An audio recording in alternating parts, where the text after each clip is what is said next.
There was a woman who once carried life beneath her heart and planned a future she would never see.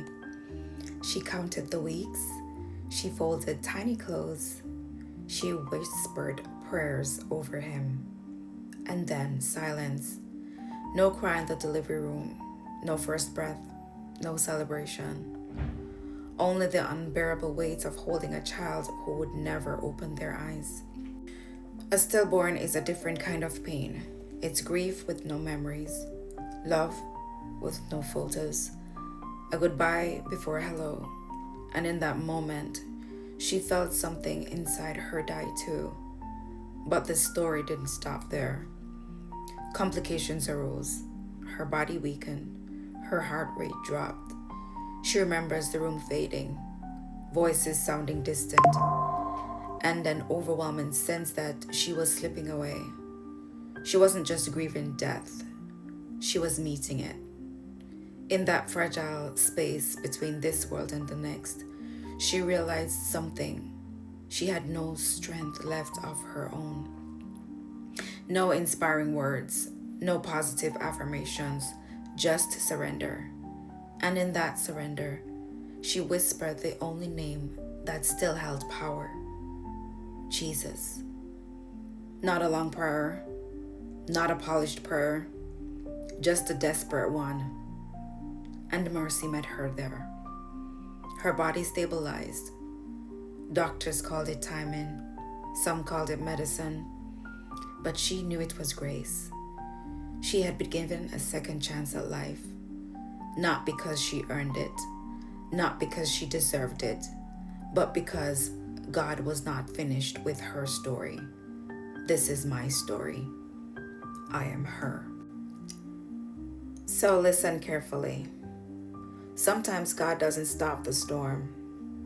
Sometimes He doesn't prevent the heartbreak. Sometimes He doesn't give us the miracle we begged for, but He gives us Himself. And that is the greater miracle.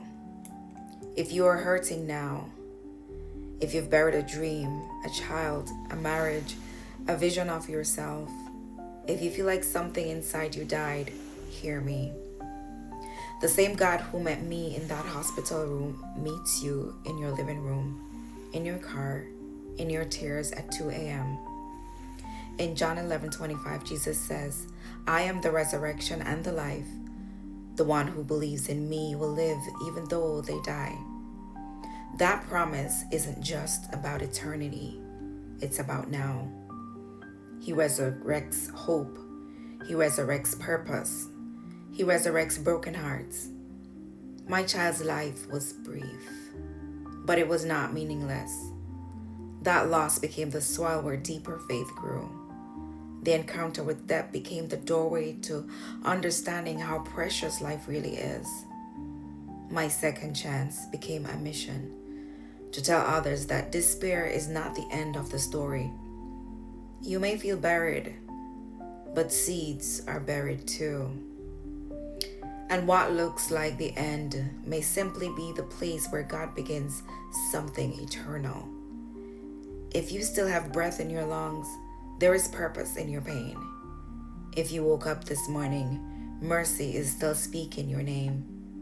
Don't give up. Don't let grief convince you that God has left you. Don't let heartbreak define the final chapter, because the cross looked like the end too. And 3 days later, the stone was rolled away. Hope is still alive. Jesus is still faithful. And your story is not over.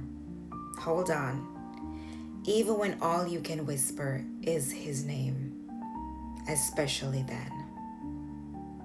Hold on.